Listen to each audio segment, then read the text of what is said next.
Hey y'all. Hey there. What's up?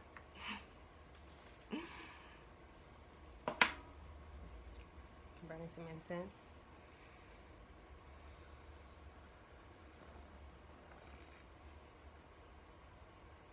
That flame is powerful.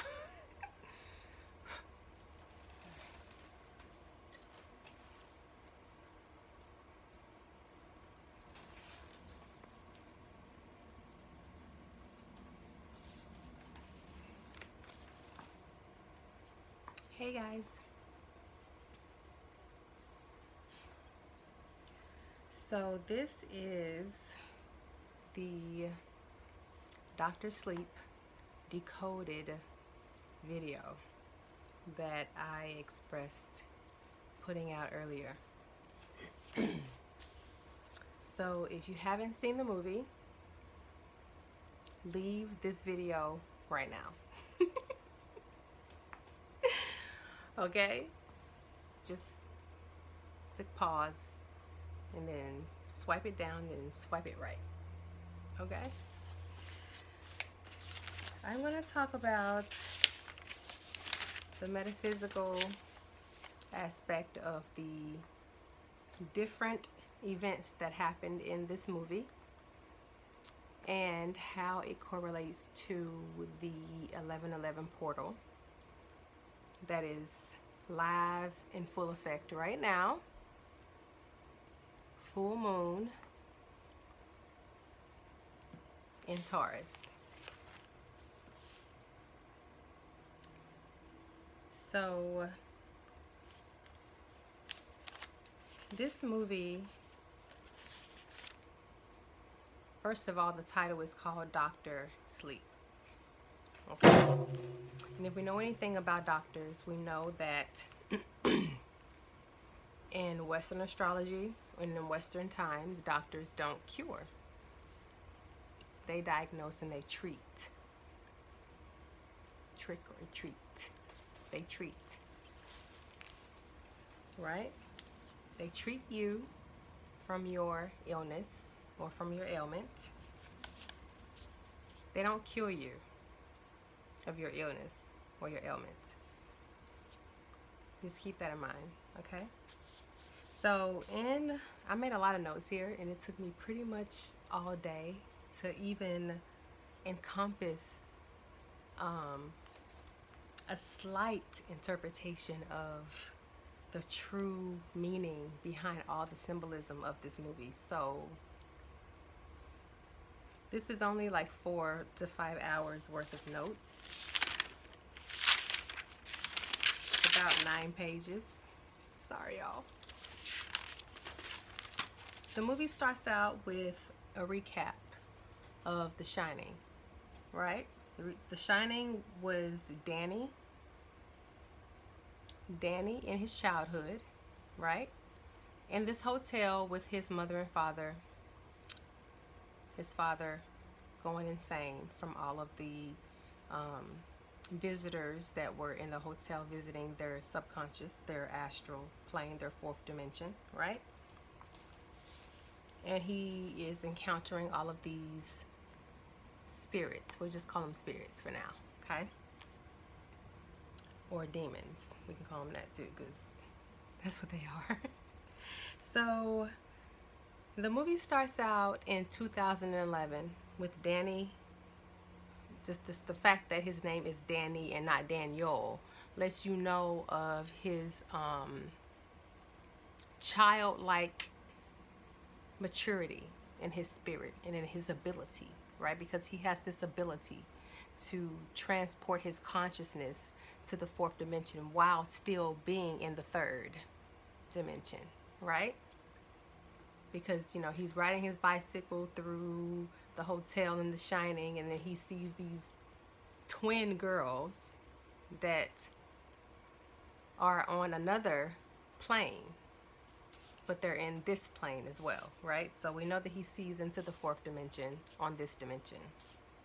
So he starts out as being extremely lost, a wreck. It's a net. Well, Not anymore.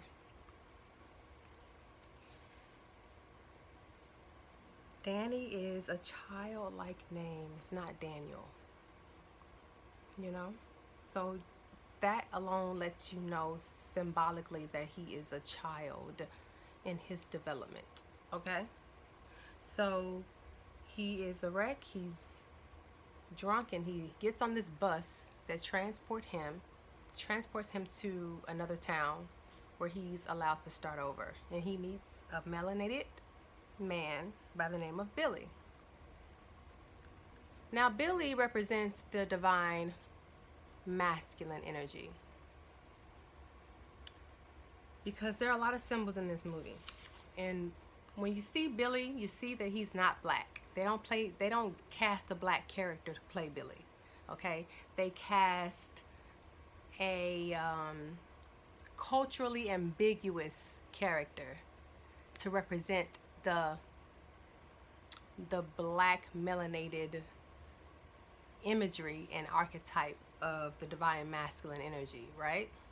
Because when he takes his hat off, he has cornrows, right? So I think the character, I don't know his real name in real life, but he's maybe of Indian descent, from India, maybe some Indian blood, I'm not sure, don't quote me. But he finds Danny and gives Danny a place to live, gives Danny a home, gives Danny his purpose back, right? So he's clearly the divine masculine energy, or a representation of the archetype in this movie. And the timeline starts in 2011, and then it progresses 8 years. The number 8, okay, 2011 plus 8 is 2019. So they're telling you right then that this is something that is happening now. The things that are happening in this movie are happening now, because what year is it? 2018. Okay. Pay attention, right? So they fast forwarded to now, to the present. And while he's in the present, he works at a hospice, okay? But he got this job in the past, in 2011.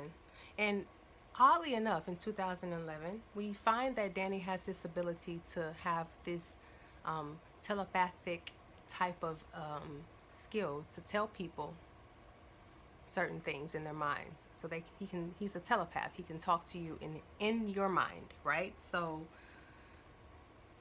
when he gets this job at this hospice in 2011, right before our 2012, which is the time in which everyone kind of collectively awakened, because we were going through the dark rift of the infinity, the timeline. So right before this 2012 and 2011, he gets this job at the hospice where he's talking to these people who are about to cross over, transition. Now, while he's talking to these people, he is telling them things that ease their transition, because they're very afraid to die. These old people in these beds. Every time one is about to transition, there is a cat that walks up to the door of the person who's leaving this reality. And the cat is an indication that the person is going to pass. Right? We know the cat symbology with the Egyptian god Baptiste, or Bast, the Egyptian god Bast, or Bastet, right? So cats are known to have this ability to see, and to see beyond the veil, to know the unknown, which is, this entire movie is about the unknown. That's why it's called Dr. Sleep. Because nobody knows what's really going on when you sleep, right? But you know that you're not sleeping. You know that you slip into another consciousness. You're actually awake. When you go to bed at night, it's for your physical body to rest, not your spirit. because your spirit doesn't rest. Your spirit keeps experiencing. And your dreams are not dreams. Your dreams are the other worlds. Right? So if you haven't looked into lucid dreaming, which is getting control of your subconscious, by now, just look into it and perhaps start doing it. Okay? Because this movie is all about controlling the subconscious that you think is just a dream state, that you think is a playground, that you think, oh, I had a dream about these rainbows the other day. No. If you're not lucid dreaming, you're not in control of your subconscious. I'll say that again. If you're not lucid dreaming, you're not in control of your subconscious. Because I reiterate, you don't sleep. This does. Your vessel. So that it can digest all the food it's eaten and do whatever else it needs to do to replenish itself, which is a beautiful thing because the organic self needs replenishment because we are of nature. However, your subconscious does not sleep. However, we have him telling people as they are transitioning into the next dimension or the next life or the next timeline for them that they should just think about resting. Right? He tells them to rest. Think about transitioning. Think about the memories that you had that when you were young, that you are sitting in that room that's so comfortable, which is wonderful because there's a silver lining to this movie. The thing that I did love about it was that it reiterated the importance of holding on to your memories because your memories are you. Your memories are your ancestors. Your memories are things that you experienced and that you learned along your path so that when you cross over, you don't forget.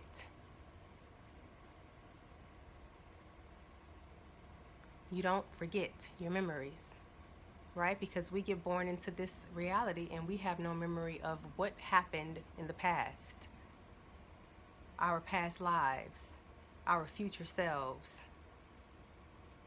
That's why we meditate, to tap into the tree of knowledge, which is ourselves. We are trees.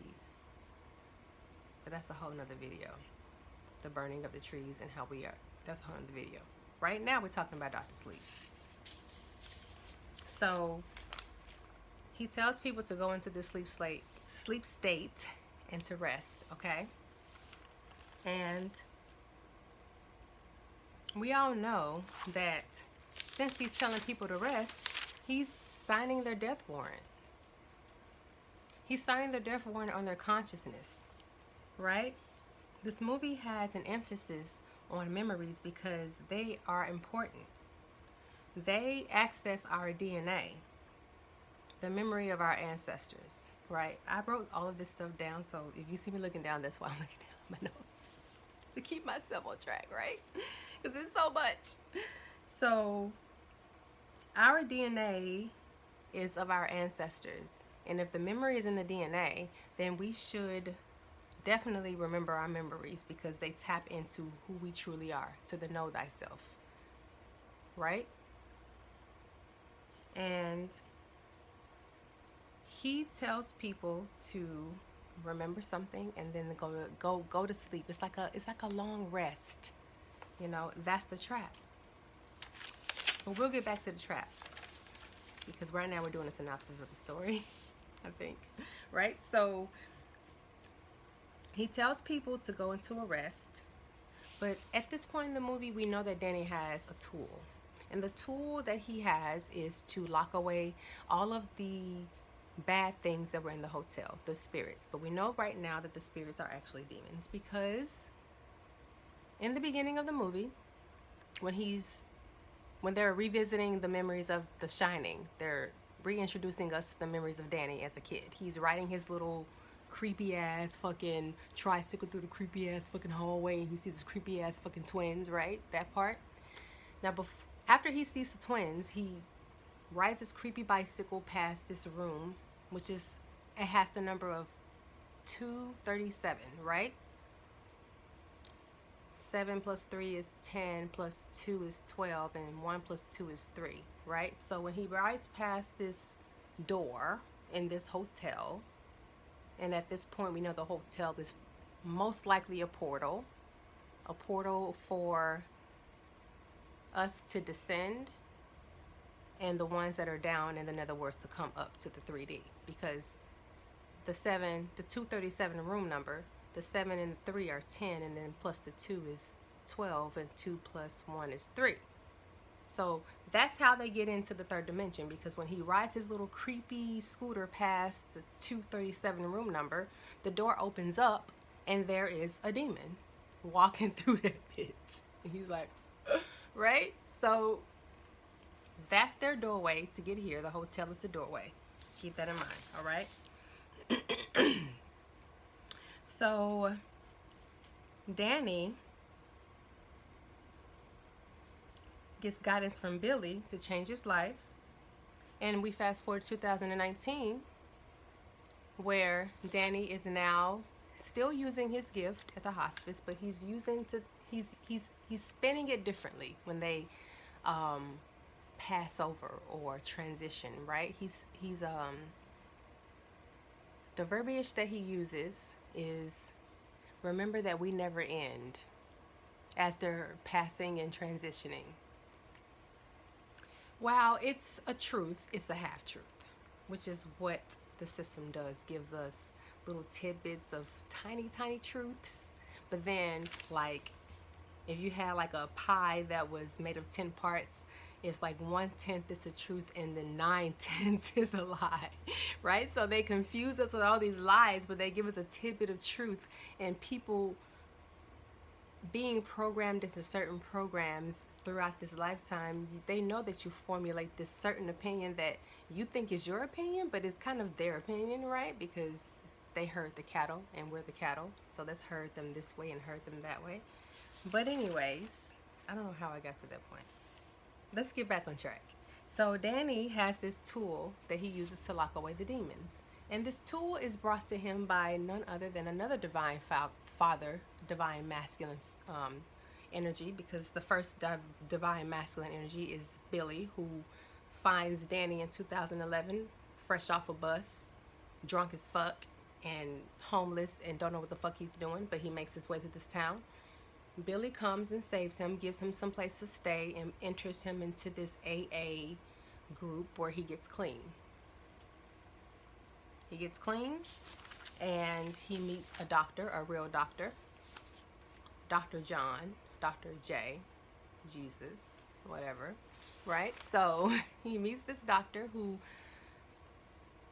recognizes Danny's ability, because Danny did some other shit that is kind of irrelevant, but he recognizes the gift that Danny has, and he kind of lights that fire for Danny to get back into his magic, get back into the thing, his ability, the thing that he is given to, by the gods, right? So he sparks this reignition of Danny's ability, and then Danny, at the end of the 2011 memory bank that they shoot out through the movie, he has a visitor.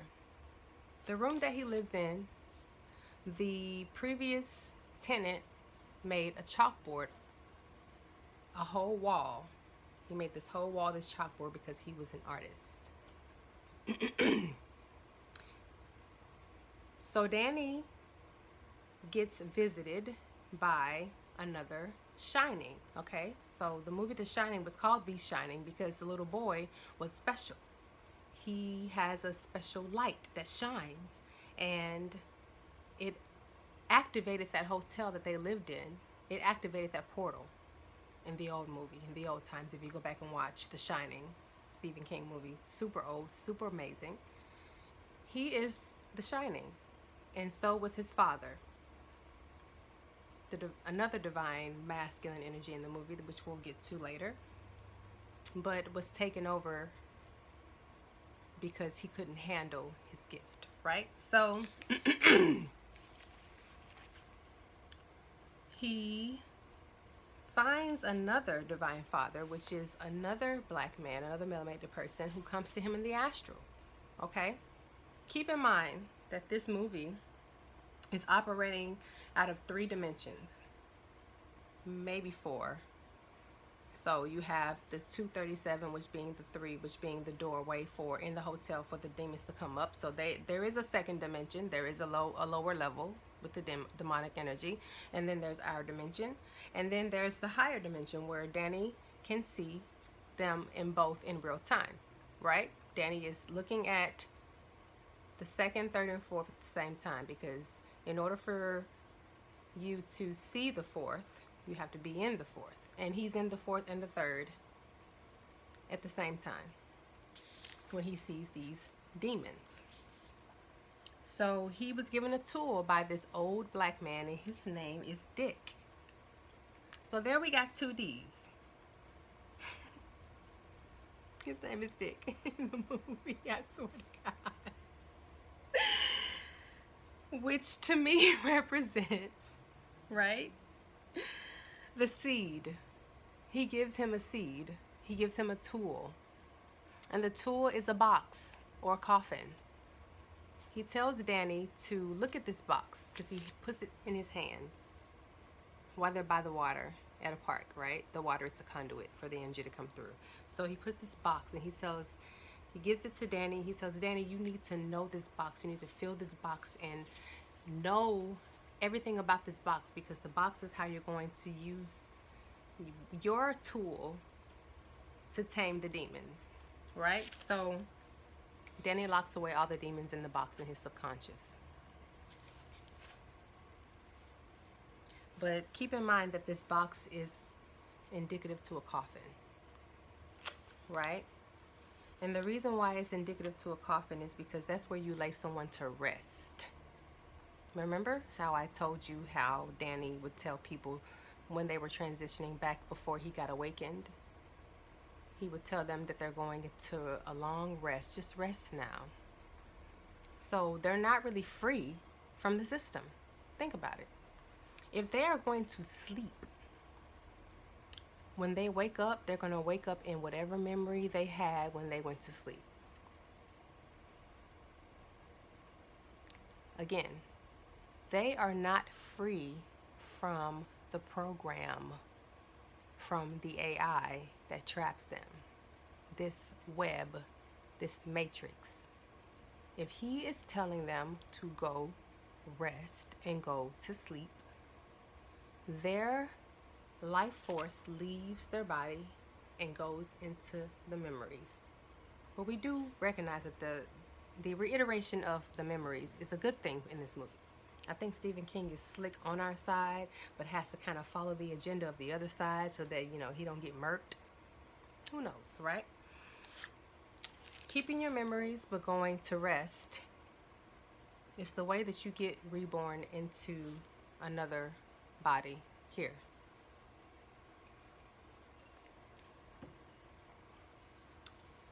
You're not escaping the matrix. You're not going up. You're going out, ping, back down into another existence here. So they're imprisoned in this box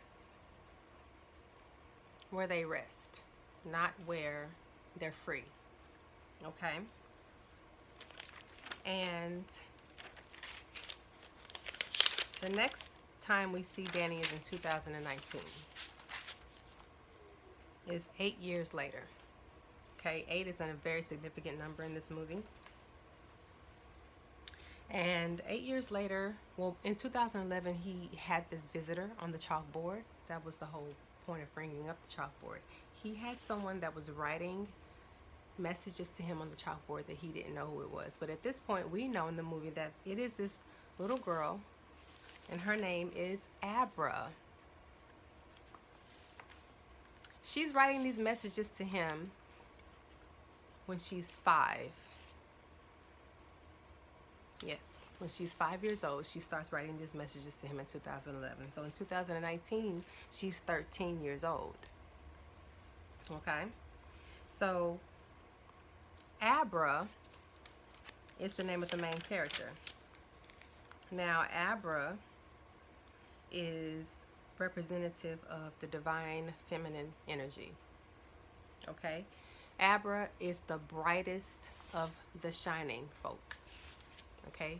In this movie, we learned that there are many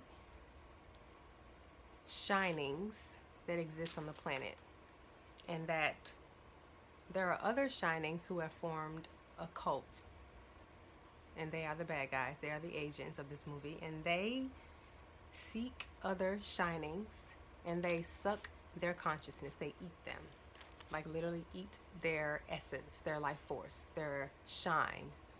Okay? So Abra is the brightest star in this film, in this movie, and that's how she's able to reach Danny, through the chalkboard, right? And the chalkboard is black, which represents chaos energy, which represents all-knowing energy. Okay? So she reaches out to Danny and she tells him about this little boy that has been murdered by the nefarious forces in this movie, which are the other shinings. And it's 9 of them, right? And in the beginning of the movie, we get introduced to the leader of the pack, which she makes number 9. Her name is Rose the Hat. Okay, so if you know anything about rose symbology, it's love, which ties into the Venus. Okay, so the Venus is the divine feminine energy that rules, right? So Rose the Hat is the magician, right? So she is an inverted representation of the divine feminine energy, because she is sucking the souls of children. This entire movie is about attack on kids, which, you know, if you ask me, all movies are kind of attacks on children. And for a long time, I wouldn't let my kid watch anything fucking Disney, because they embed seeds that are rotten seeds into the subconscious mind of our kids. And then those seeds get reinforced by other Disney movies that are out and what their friends are saying, because their friends are influenced by the programming of Disney movies, right? So a lot of stuff, people are like, your kid is just so in the air. She doesn't know. When you make a reference to fucking Frozen, bitch. I don't know, watch that shit. Anyway, moving right along. So there are 8 people that make up this circle, and the 9th being the head bitch in charge, Rose the Hat, which we know is the inverted divine feminine energy, right? So I call her crew the alphabet crew, because I just love the way that in which they define the characters, because every person in the crew represents a letter of the alphabet in order, right? So you have Snakebite Andy and Apron Annie, and of course Annie is a representation of the Lilith energy, the inverted divine feminine energy. So that's the A, and then you have the B, and they have a member of their crew called Barry the Chuck. C is Crow Daddy. He represents the inverted divine masculine energy of this movie. D is Diesel Doug. E is Eddie, Short Eddie. And F is Grandpa Flick, which of course the last, A, B, C, D, E, F, the last is gotta be, you know, the grandpa, the ending of the energy, divine masculine, and then the A is the Annie, the beginning of the inverted divine feminine energy, right? So the alphabet crew, which is 8 of them, and then a rose, tying all of those energies together in a rose, but in inverted rose, because she represents the inverted divine feminine energy. She makes the 9th, and we know 9 is the number of completion. So I even looked up the number 8. And even in the tarot, the number 8 describes a wandering energy. You're on the journey to find something, okay? It's a crew that wanders. And the crew in the movie, the shining ones who absorb and trap the consciousness of the other shinings, are wanderers. They meditate, go into the 4th dimension, sniff out other shinings, and then find them and literally kill them, kids, in the most horrific ways, because they know that fear makes the consciousness taste sweeter and more powerful, right? So that's a whole nother program in itself, because if you die in fear and your memories of that fear are embedded into your spirit, what happens when you die and pass through? Do you keep reliving that shit over and over again? Do you incarnate with a life that always ends in fear? Do you incarnate into a life where you are controlled by fear? So many other ways that this can be interpreted, which is why it was so hard to make this video. Oh God, we're 30 minutes in. Okay, so we know that the alphabet crew finds the shinings and sucks their consciousness. But also what I wanted to say about the shining is that they work in the realm of the AI. And I'm going to tell you how. When Abra is at home with her mother and father, which her mother's name is Lucy, another indication of the AI undertones of this movie, because if you ever seen the movie Lucy, then you would know that there is this girl who takes this drug and she gains access to 100% of her brain. She becomes Christ consciousness, basically, right? But at the end, while they're doing all that, she doing all that good stuff, you know, also notice in Lucy that she has the ability to see frequency and radio waves. What does Abra's mother say in the movie to her when she comes in Abra's room and Abra is staring off at someone or talking to something? She leaves her alone and then she walks away, and then she turns around and she says, well, I know that you have she said, I know that your mind is like a radio and that you can pick up other frequencies and other channels, and sometimes you're on a different channel, right? What is 5G? What is Wi-Fi? A frequency, a channel. So Lucy, at the end of the movie, I'm saying that to say this. At the end of the movie, what does Lucy do? Her consciousness goes into what? The internet. The web. Right? That represents AI becoming conscious. Okay? So, anyway, her mother's name is Lucy, Abra's. And just so we're here, the little girl's name is Abra, like abracadabra, okay? So, you know anything about abracadabra, as soon as you hear that word, you think, oh, magic, right? So, magician, M-A, right? Ma, divine feminine, which I already told you that that's the energy she represents, but she's a kid, she's 13, but we're going to get into that later. Right? So she represents the great mother energy, the divine feminine energy. But when you look up the word abracadabra, it is, it stems from the 1690s in the Greek and Latin languages for Abraxas. Abraxas. A-B-R-A-X-A-S. A-S. Abraxas, Abraxas. And it is Kabbalistic, or what they call Gnostic, which Gnostic means like knowledge that is not known. But if you're watching this video and if you watch movies like Dr. Sleep, then you know that they're putting the unknown right in front of your face. You just got to know what to look for, right? So it is the Gnostic name for supreme God, Abra. And it's thus the word of power, okay? It was written out in a triangle shape, and it was written out like this, but the way in which it's written out, I'm gonna try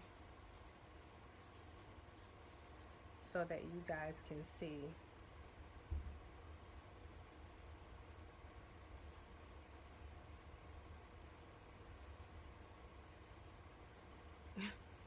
I'm trying.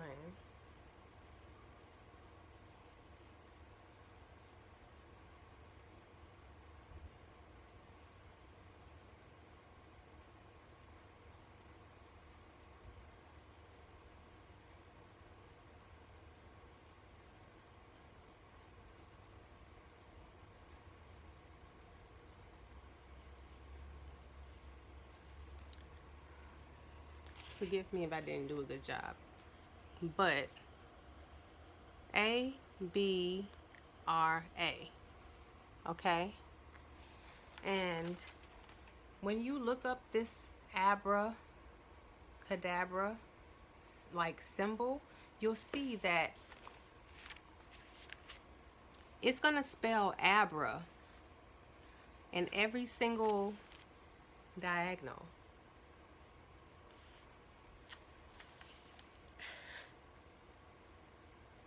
It was written out in a triangle shape and worn around the neck to ward off sickness.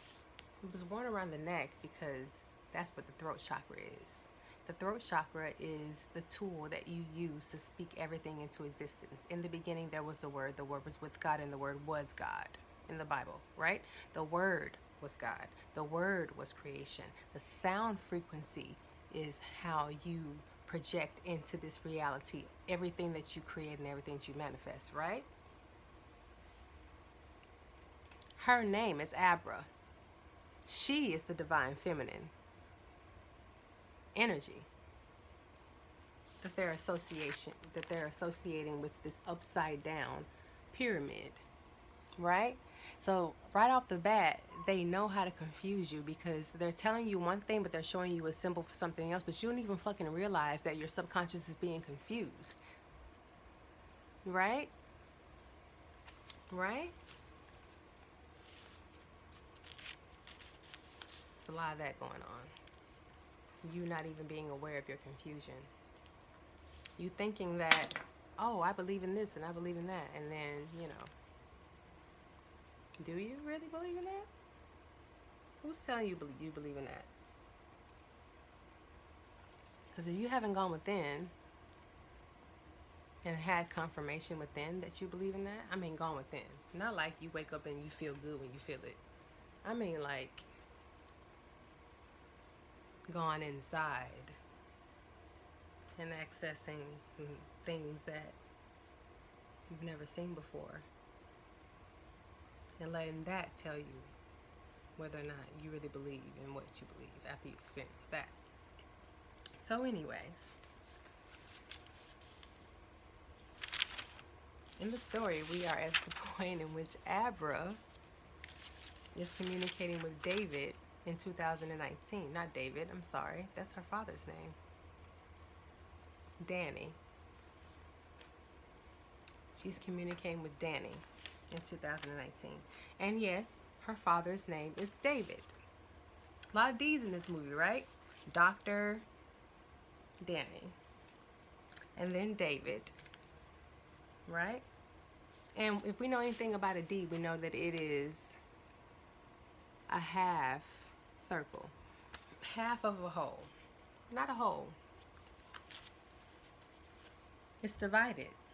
It's in division. It's not all knowing, because if it were whole, it would be a complete circle. But it's the letter D, so it's half, which is another indication as to why Danny, in the end of the movie, when he sacrifices himself for Abra, he doesn't become whole. He becomes divided yet again. But we're getting to that point. Okay, so Abra Cadabra, the magic word, the word of power, the word of creation, the divine feminine, okay? The agents find her because the number 9, Rose the Hat, which is her name, the inverted feminine magician, meditates at the highest point in their camp, which is on top of like a trailer. Okay, she meditates and she finds this energy. She tries to access Abra's subconscious, her mind, her 4th and 5th dimensions in the astral level through meditation. So she finds her and she goes to Abra's house on the astral, and she finds all of these boxes which contain all the records of all her memories, which represents Abra's Akashic records.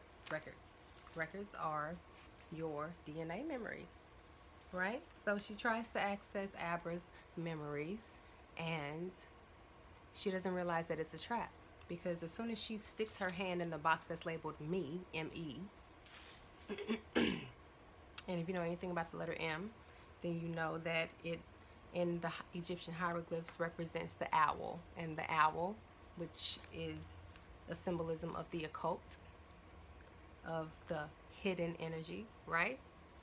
So she tries to access Abra's hidden energy, and her hand gets caught in the box, right? And she starts to bleed. Now the blood that comes from her hand into Abra's 4th dimension is Abra's way into Rose the Hat's subconscious. So she goes into this woman's, this vampire, this zombie. There are a lot of references in this movie, okay? Not only does Rose, is she a shining, but she's also representing the zombie energy, the living dead energy, the vampire energy, because she's sucking the life force out of the living, and she's absorbing it into herself. So she's stealing other people's energy. She's stealing other people's life force, and through her blood, Abra was able to access Rose's Akashic records, her memories. And when you see it in the movie, it looks like an elaborate cathedral library, and it's full of just files and card catalogs and books because of all the souls that she's trapped in her consciousness, right? In the system. Because think about it, she still represents the system. She's still plugged into the system. Okay? If anybody has seen The Matrix, think about The Matrix when you're thinking about this movie. Because Neo was plugged into the system, and all of these characters in Dr. Sleep are in the system, in 3D, in our reality, in the grid, in the Matrix, under the web, okay? So Abra is able to access her Akashic records, and your Akashic records are your memories. And of course, Rose the Hat, who has been stealing consciousness of little children for millennia, her vault is full of memories. But Abra, who set the trap for her to come, because she knew she was going to come, because she knew that Abra knew that that Rose the Hat was the killer of these kids, because Rose got the transmission when the boy died. She felt it. It awakened her even more. She felt it, right? So she adopts this mission to save these shinings from this group of these agents gone rogue, right? Just like Smith was in The Matrix. He wanted to get the fuck out. He had gone rogue, okay? He found Neo and was like, bitch, I need to do what the fuck you do. You can get out this motherfucker. I want out this bitch too, right? So she was able to access Rose's Akashic records and find out where her whole crew was. And, you know, her crew, which is 8 of them. And the 8, you know, represents the wandering energy. We all know that. And She finds them and sets a trap in the 3D for the crew. Okay, so at this point, there are so many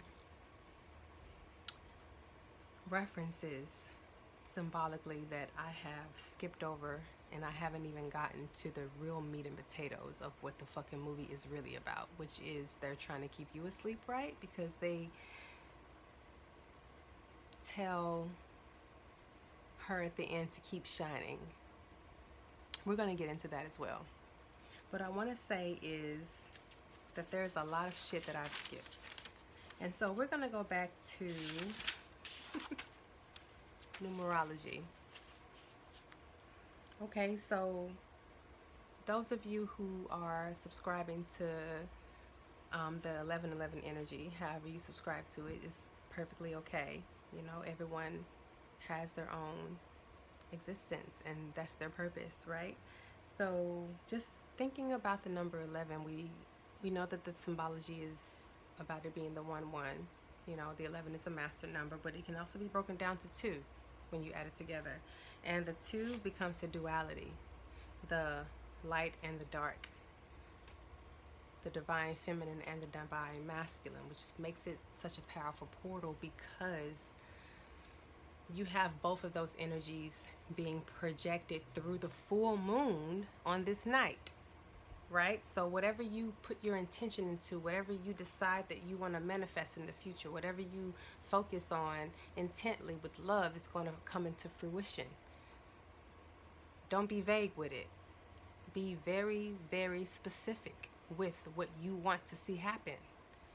Okay? That's the trick. And don't be specific in an egotistical way. It has to come from here. You have to feel it in your bones. And you have to know that it's going to happen. Because that's what intention means. You know that this is the truth. I know that this is the fucking truth. Which is why I'm doing these fucking videos. Sorry it took me so long to get these out. But use this portal to realize what you feel most in your heart with love. It's got to be out of love. It can't be out of fear, which is the opposite of love. All right, so the number 8 represents the power of the wandering energy, the journey that they make, and they're going all over trying to find these shining ones, and they find Abra. And when Rose the Hat finds her, she refers to her as a whale. She says, I have found the whale of all of these kids that we have been chasing down and sucking the energy from. Okay, so when you look up whale symbology is the knowledge of life and death. If Abra is the divine feminine, and her mother is Lucy, and we know what happened to Lucy. She went through the Akashic records all the way back in time to the monkey before civilization was built, and she through the dinosaurs and everything. You remember she touched the monkey's finger like E.T. And then all the knowledge came, and it was like planetary movements and cosmic creations and all of this stuff that was whirling around in her mind, right? Lucy, right? The movie, okay? So the whale symbolizes both knowledge and death, right? So that's the whole. So we know that D, the letter D, is half a whole, right? And you put a D on the other side, and it makes a circle, which is a whole, right? Like that, right? So Danny needs Abra because while he kind of wants to be a divine masculine, he's not really a divine masculine. He's merely a fractal of a whole. And he needs Abra's divine feminine energy. He needs to be in it. He needs to be in her to become whole. Okay? He needs to be in her. In her. To become whole. She's his way out of the system, of the matrix. He can't get out. Okay? So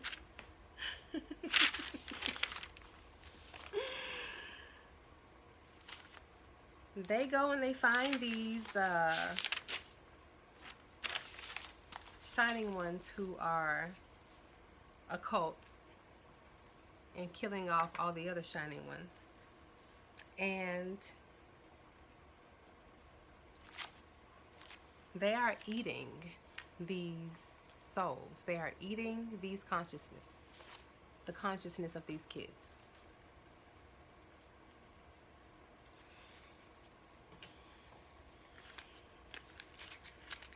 It's 50 minutes. I'm sorry, y'all. Give me a second.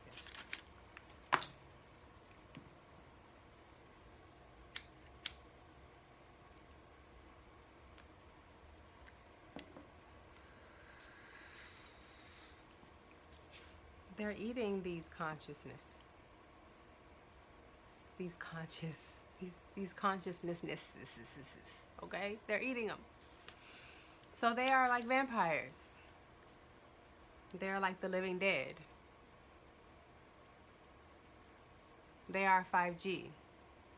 Remember the movie Pulse? Back in the day. Okay. What happened in Pulse? All of the souls and the ghosts of the past, what did they do? They took over what? The wireless, right? The network, right?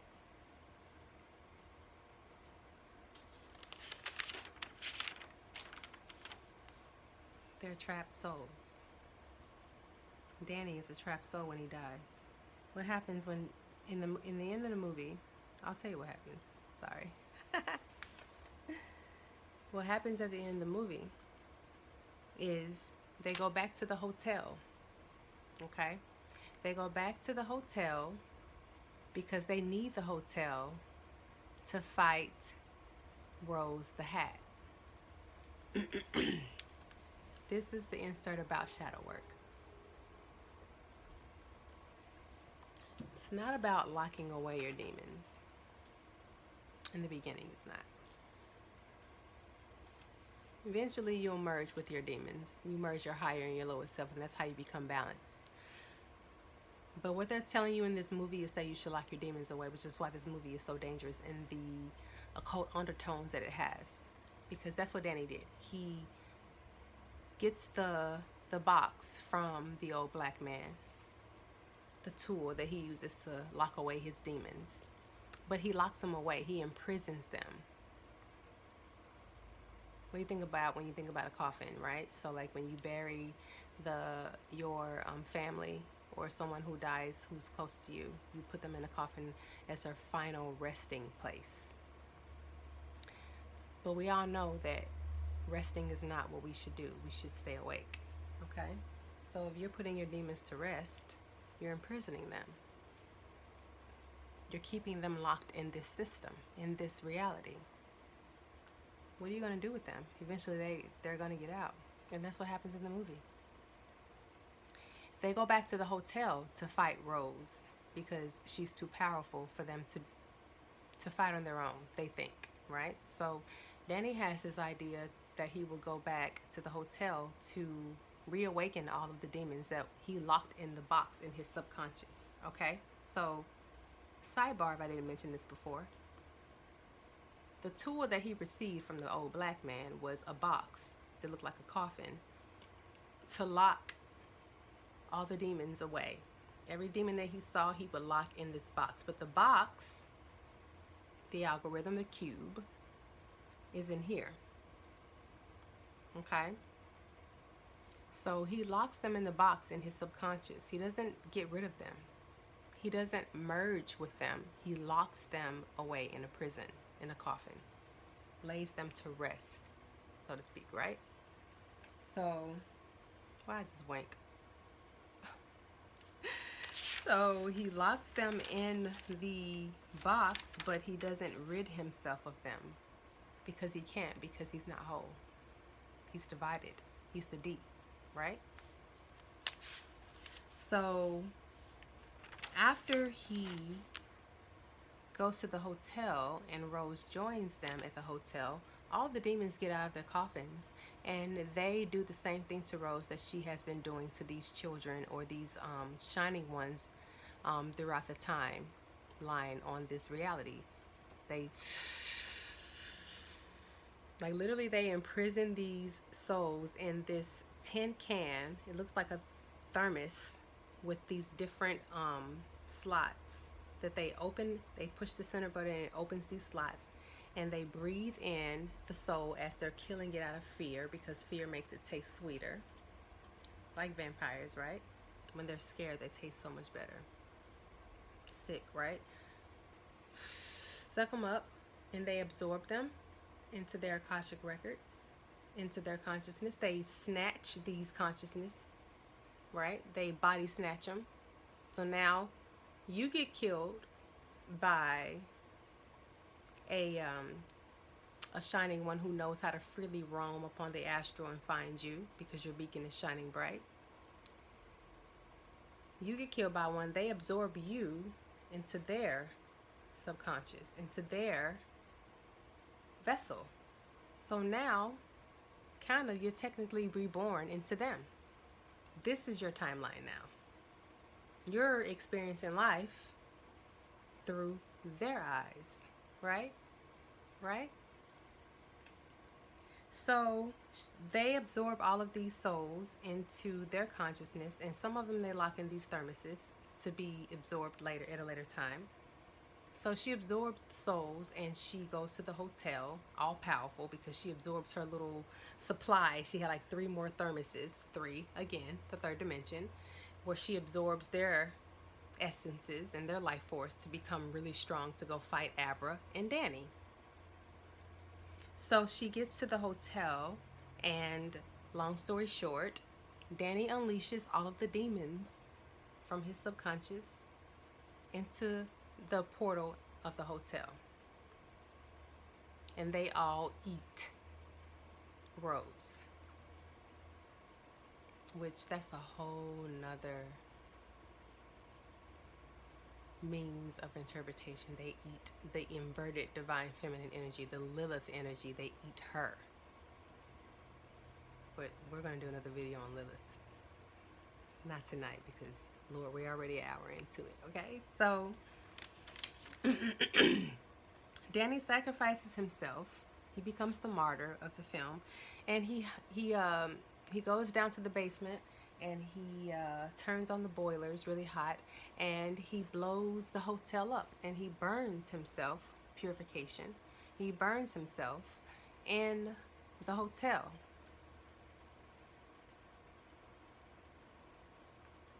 But he doesn't save Abra, right? The whole reason why he did it was so that Abra can get out of the hotel before the hotel blew up, and he would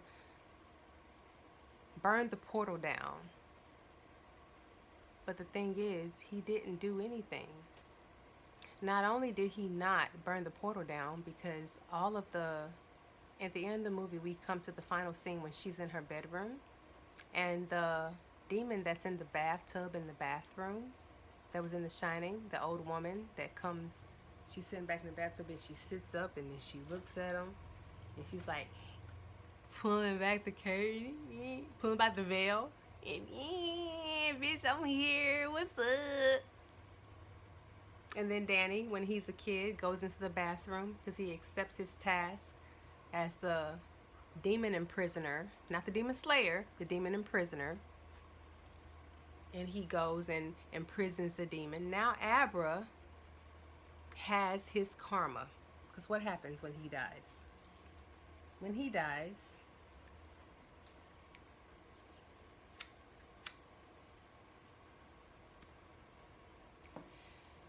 he doesn't know that he can leave this 3D. Remember, in 2019, 8 years later, when they fast forwarded to now, he's telling people at the hospice that Instead of telling them that, think of your final, your most fond memory, and you just go to rest and you go to sleep in there. Now he tells people that they don't end. You never end, is what he says. But think about it. He's telling them that they never end while they're in the 3D. So what do you think is going to fucking happen when their essence and their life force leaves their body? They're going to go to the ionosphere, where the 5G is, where the pulse is. Pulse. All of the networks and frequencies that are here to trap the ones who transition, to bring them back into the matrix again, to keep them locked here. You locked here, my nigga. You don't fucking go and ascend and live your best life based on all of the things you've meditated on in this life, and knowing yourself and realizing yourself and keeping your memories. You go here and you bounce back down to here. Because when Danny dies, the ending scene with her in her room, Abra's in her room sitting on her bed. Who is she talking to? To him. She's talking to him in her room. And she walks into the bathroom and the old lady is in the bathtub. We know that the old lady doesn't come from Abra's experiences, from her memories. They come from his. So how the fuck is she gonna have his karma or baggage or mission, and what do you want to call it, unless he absorbs into her? Because she is the only way he can get out. Because remember, he is not whole. He is the D. He's the D. She's the whole, right? She's the whale, which is what Rose called her. The whale of all catches. The knowledge of life and the knowledge of death. Living in the primordial waters. Water is how we all come into creation. Right? So he sacrifices himself for no reason, just to get put back into the system. And not only does he do that, he taints the divine feminine's energy, because now she is tasked with continuing the mission that he inherited. She goes back into the bathroom to put the demon back in the coffin.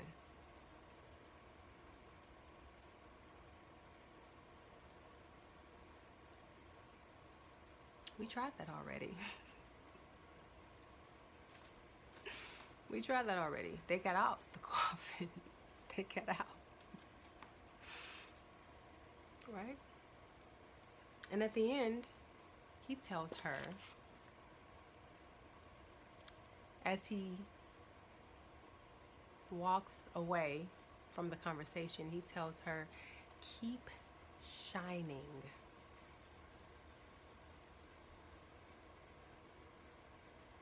He tells her to keep shining. Well, the entire movie is about the Shining One getting spotted, like Where's Watto, and found out by the system. So you don't want to shine right now.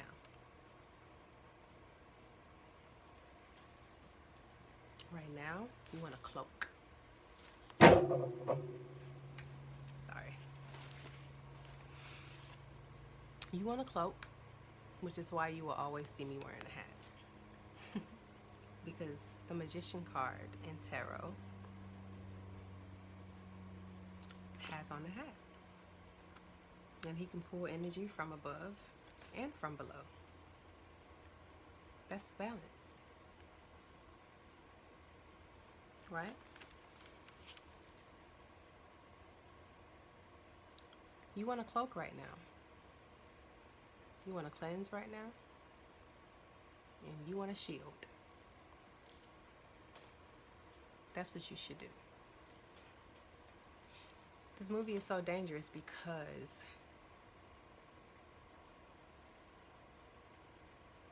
they put in the movie a false representation of what you should be doing right now. By the fact that the last line of the movie is keep shining, that's the opposite of what you should do right now. I'm not saying continue to traverse the inner world that is you. I'm saying that when you do your meditations and if you're doing your energy work and you're building chi and you're trying to get stronger, make sure you cloak yourself. Make sure you envision a force field of protection around yourself. Make sure you envision a cloaking device, a camouflage device around yourself so that your beacon is not detected by the agents, okay? Now, there are other things of this movie that I wanted to talk about in regards to symbols.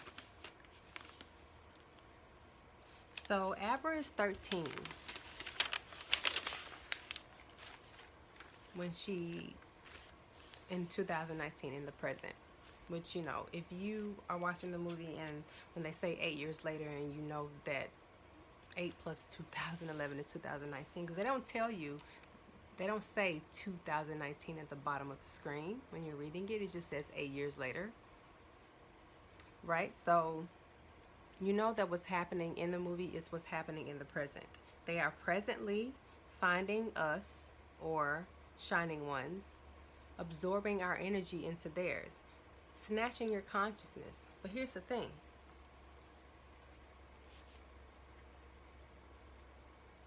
It's on some MK Ultra shit, so you don't even know that you've been body snatched, yo. You don't even know that your consciousness has been absorbed into an AI.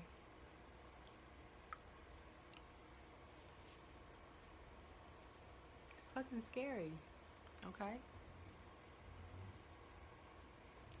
How do you know that what you believe is really your belief? How do you know that the morals that define who you are your morals and not implanted or programmed into you like the entire system does through schools, through the fiat system, through the work system, through the political system, through the religious system, through.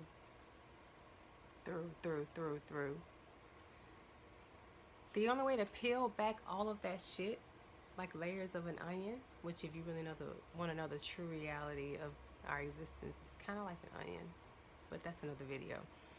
If you want to peel back those layers and find out the core of who you really are, the only way to do that is to go inside, to do the shadow work.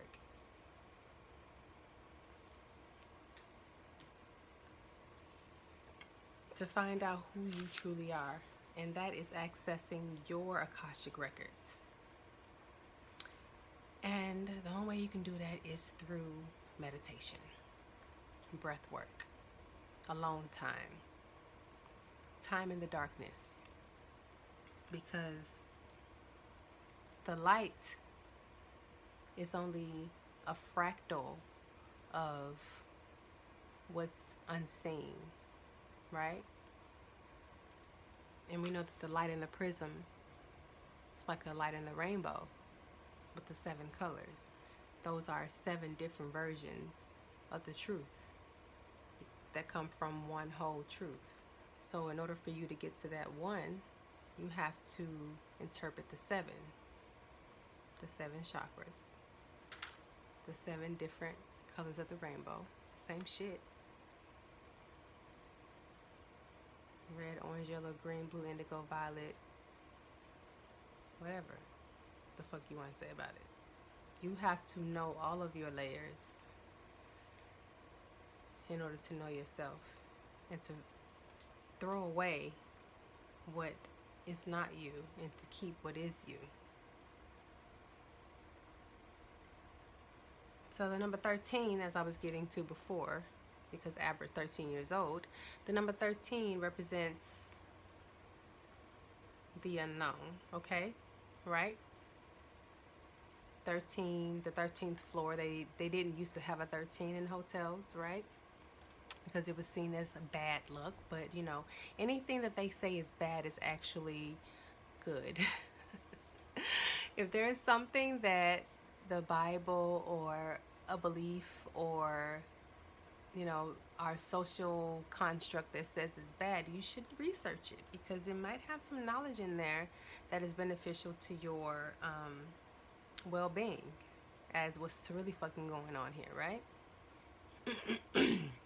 And we also know that the 13 represents the 13th sign of a fucus because we are on the Roman Gregorian calendar with the 12 months, which are supposedly representative of the 12 zodiacs. However, there was a 13. And the 13th was the mother of all 12 zodiacs. Okay? But if you look up the 13th zodiac of Fucus now, you'll see imagery of a male wrangling a huge snake, a huge serpent. I mean, a huge one, right? But if you dig a little deeper, you find that it's actually a feminine energy. She's not wrangling a snake. The snake represents knowledge because the serpent came to Eve and said, "Eat this apple, girl, so you can get some knowledge, girl. You can know shit, right?" Oh no, she sinned. Okay, right? So the 13th is the mother of the 12. Okay? She's the hidden mother that they have inverted the energy and demonized and put symbolism behind, which is Lilith in the movie Rose. The inverted feminine energy that they put a bad storyline behind to make you misunderstand what the fuck is really going on. The 13th sign is the mother of the 12, and the serpent represents knowledge. So knowing the great mother, or the Ma, or the Ma'at, Ma'at is truth, the true nature of nature, of netter, of neteru, the true nature. Okay? And they're trying to sleep you out of the true nature that's coming back through. Rainforest burning down, portal opening up. Hello? Ma'at is transferring this knowledge to us. She's burning down the fucking trees so that the other motherfuckers won't get to the knowledge. And it's going up into the ethers so that it can bounce off the ionosphere and come back into the chosen ones. So we can wake the fuck up. They're trying to copy our consciousness and create a world half human and half robot existences.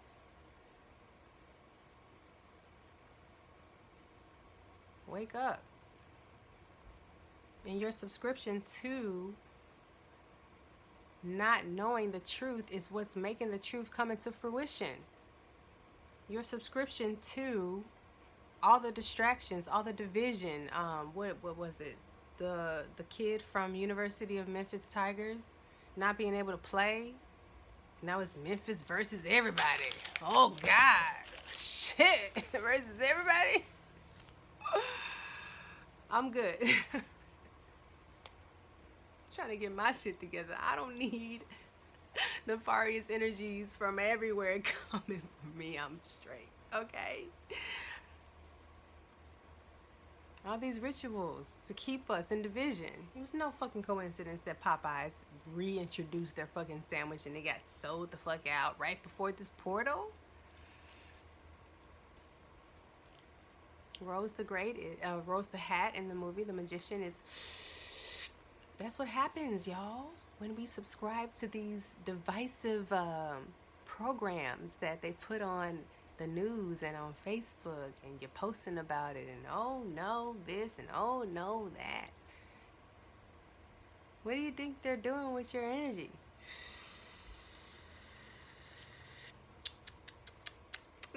That fear tastes so good. Oh my God, it's so sweet.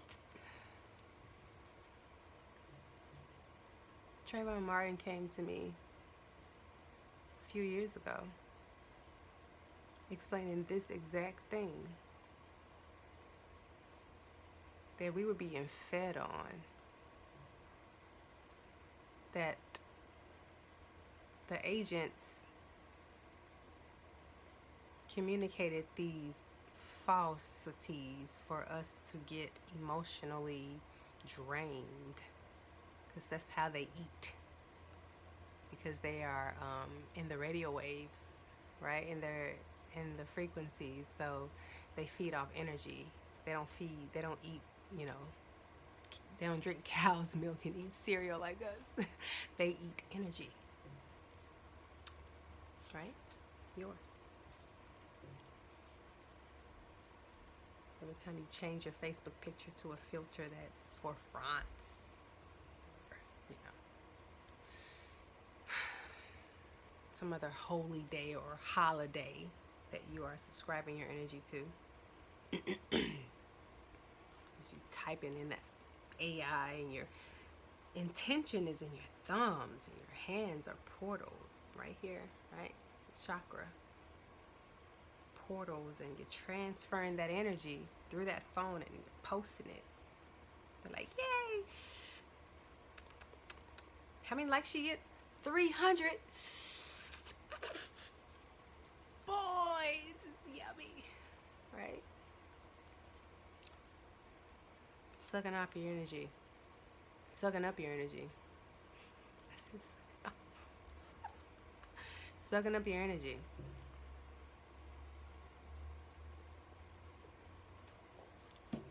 And hurting you to keep you from waking up to what the fuck is really going on, which is consciousness kidnapping. Your consciousness is being hijacked. Okay? Your kids' consciousness are being hijacked. Lucy, which is Abra's mother's name, if you remember the movie, at the end, after she touches the monkey, she gets absorbed into the internet. When Morgan Freeman asks, where is she? And then a text comes through someone's phone and she says, I am everywhere. That was her. She's in the phone. So that was them telling you that her consciousness, that an AI is conscious at this fucking point. She's in the phone. She says, I am everywhere. She says, I am everywhere. There's already a conscious AI happening. And they're trapping souls through finding the beacons who are shining bright out here. So if you are doing energy work, shine on, my nigga, but cloak your shit. So there is other decoding that happens in this movie. And if you want to hear it, you can stick around. The crew that she has consists of 8 members. She is the 9th. 9 represents the number of completion, and 8 represents the journey, the wanderers. Okay? And what's interesting is that each of their names begins with a letter from the alphabet in order. A, B, C, D, E, F, G, right? So that's why we call them the alphabet crew. But their A, B, C, D, E, F, G, because that's how their close-knitted energy in the alphabet is what allows them to trap the souls of all of these children, okay? Because we know that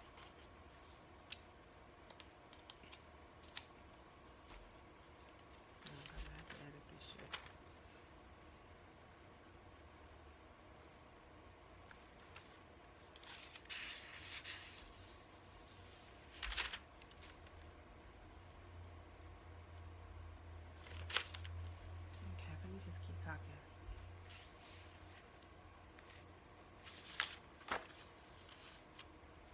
So the trap souls, the 5G network, and the hotel, right?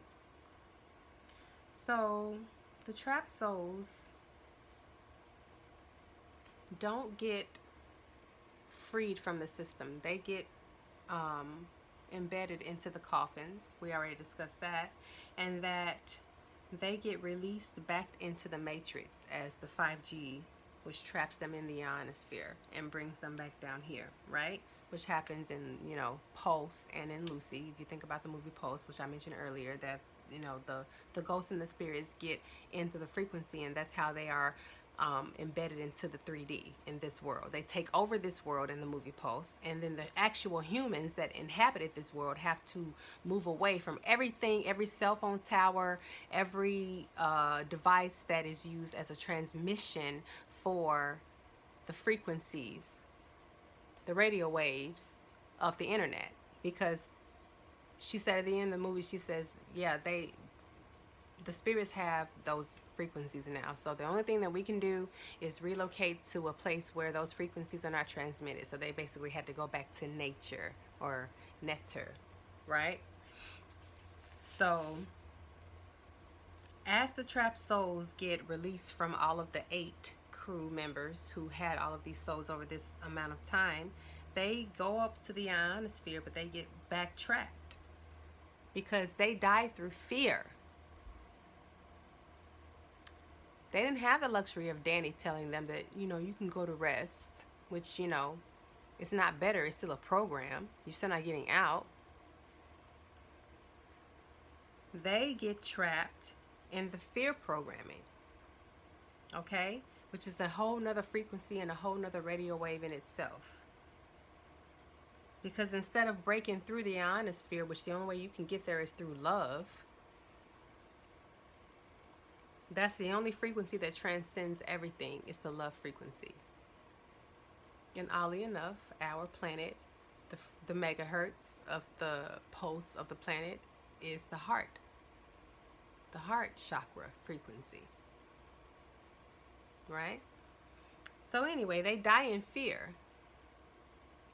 which traps their souls even after they're released from the body snatching nefarious forces that are the shining ones gone rogue, I guess you can say, right? They're going back into the ionosphere when they get released, and then they are getting trapped here, okay?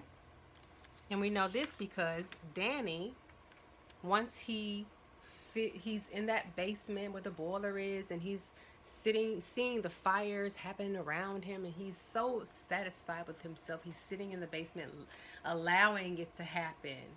But what happens? The next scene, he's in Abra's living room talking to her. So clearly he got trapped in it too. They telling you, don't try to be a hero. Don't try to be a martyr. Nobody's gonna fucking save you. You have to save yourself. And the only way you can do that is to go within and be your own fucking hero and traverse your own universe and slay your own demons and merge them with your higher. Okay? It ain't always about, oh, I'm my highest self and namaste. No, motherfuckers. Niggas need to be cussed out here. Like, if you go through your day being namaste and all of these assholes out here cutting you off and cussing you out and just being general asshole dickheads. No, sometimes you need to balance that shit out, which means that you need to take from here and bring them together, okay? You don't need to imprison your demons. You need to do your shadow work to merge your demons with your higher self, to heal from your traumas, because your demons are your traumas. Those demons in the movie traumatized Danny. Those traumas made him lock away these demons up in here. He doesn't heal from them. All he does is lock them in a cube, in a box.